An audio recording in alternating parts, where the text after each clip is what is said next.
The Princess and the Pizza by Mary Jane and Herm Ouch.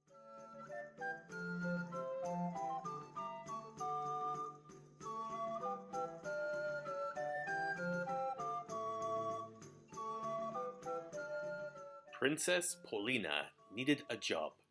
Her father had given up his throne to become a woodcarver and moved them to a humble shack in a neighboring kingdom. Since the king was still learning, his carvings didn't sell, and Paulina's garden barely kept enough on the table. Paulina missed princessing. She missed walking the peacock in the royal garden, surveying the kingdom from the castle tower, and doing the princess wave in the royal processions. Paulina tried walking a straight chicken around her shack, but it only pecked at her bare toes. Surveying the kingdom from the shack's leaky roof made even more holes. She tried princess waving to the townspeople from her father's cart, but nobody bothered to wave back. They just thought she was swatting at flies. Paulina didn't expect much competition. There wasn't another princess for hundreds of miles. But when she got to Blom Castle, Paulina found she was only one of 12 princesses hoping to become the royal bride.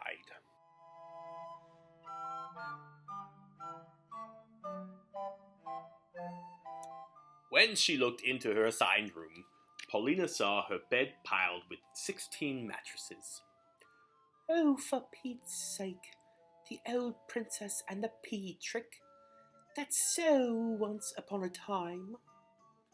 Naturally, Paulina didn't sleep all night because she felt the lumpy pea through all the mattresses.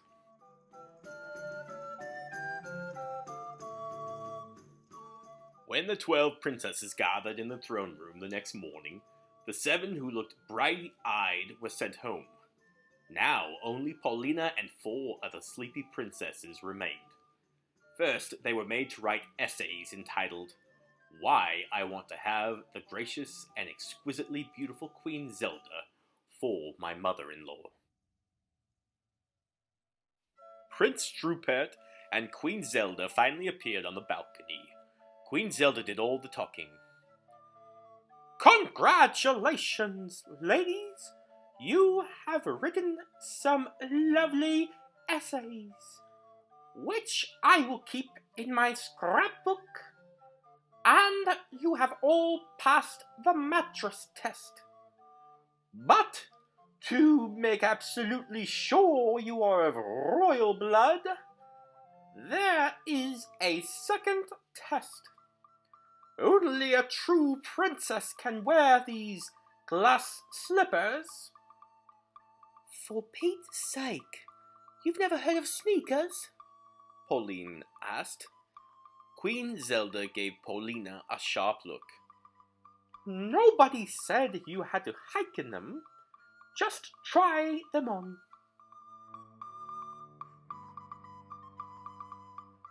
After the royal page made his way around the room with the slippers, 2 big-footed princesses were sent home. Now only Paulina and 2 others remained. One was followed around by 7 strange little men, and the other had such a long braid dragging behind her, Paulina kept tripping over it. "For Pete's sake, you've never heard of scissors?" Paulina cried. Queen Zelda glared at Paulina. "You all have passed the second princess test. Your final task is to cook a feast that proves you are worthy of being my dear Rupert's wife." This set up a wail among the princesses, especially Paulina. "For Pete's sake, you have no royal chef?" "Silence!" said the queen. "The table holds the makings for 3 fine feasts. Choose well, for the winner will become my dear Rupert's bride." As Paulina started for the table, the long-haired princess tripped her, then loaded up with food. By the time Paulina got there, The 7 strange little men had run off with everything but some flour, yeast, water, 3 overripe tomatoes, and a hunk of stale cheese. Hey, that's not fair! Queen Zelda, will you help me? No, said the Queen, because you have a big mouth. A servant escorted Paulina to her room and locked the door. Hey, how can I cook without a bowl or spoons or pots? There was no reply.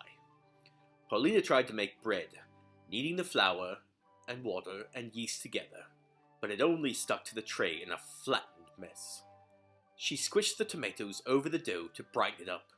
It looked awful. She sprinkled cheese gratings over the top. It was still a mess, and Paulina was exhausted. For Pete's sake! Where's your fairy godmother when you need her? I'm going to take a nap. She reached under the pile of mattresses, pulled out the offending pea, and climbed into bed. She hadn't been sleeping long when there was a knock at the door. Only 20 minutes left, called Queen Zelda. I don't smell any cooking. I'm not cooking, said Paulina. I'm napping, and then I'm going home. You're not going anywhere, said the Queen. The losers will be beheaded. Paulina sat bolt upright. Beheaded? You didn't tell us that. I forgot, said the Queen. Can't I have a second chance? How about I try to spin a straw into gold? Or maybe I could guess a weird little man's name. No second chances, declared the Queen. But that's not fair, Paulina cried. Who needs to be fair? I'm the Queen.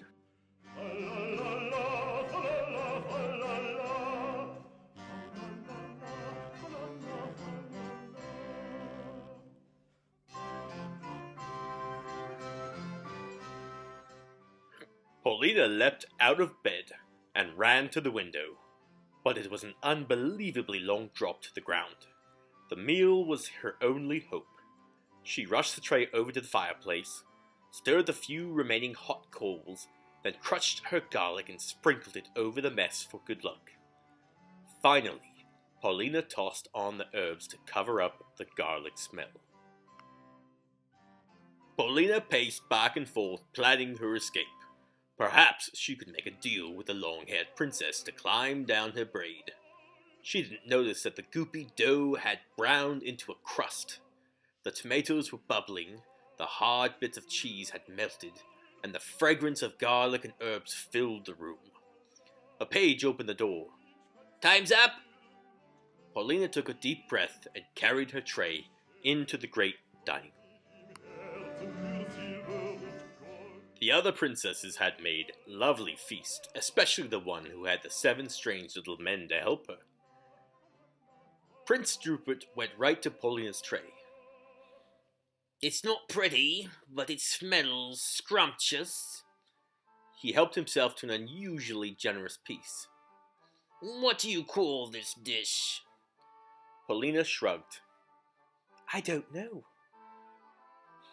It can't be an official entry in the contest if it doesn't have a name, said the Queen. Oh, for Pete's sake, Paulina muttered. What's that? Snapped the Queen. Pete's what? Remembering the beheading threat, Paulina frantically tried to think of a name. It's pizza. Pizza? The Queen took a big bite. Odd name, but it's tasty. The winner is Paulina's Pizza. You mean I won't be beheaded? I was only kidding about the beheading, said the Queen. Then I was only kidding about wanting to marry Prince Rupert. Who needs him? I have other plans. Will you leave your recipe? Asked the Queen. No way, said Paulina. It's just become a family secret. She headed for the door. "I liked you best," whined the Queen, following close behind. "Oh, for Pete's sake," muttered Paulina as she stomped across the drawbridge. Princess Paulina's Pizza Palace opened a few weeks later. It featured unusual carved furniture and 50 kinds of pizza. Every Thursday on the royal chef's night off, Queen Zelda and Prince Trooper came to Paulina's for popcorn pineapple pizza. They often stayed to play cards with Paulina's father.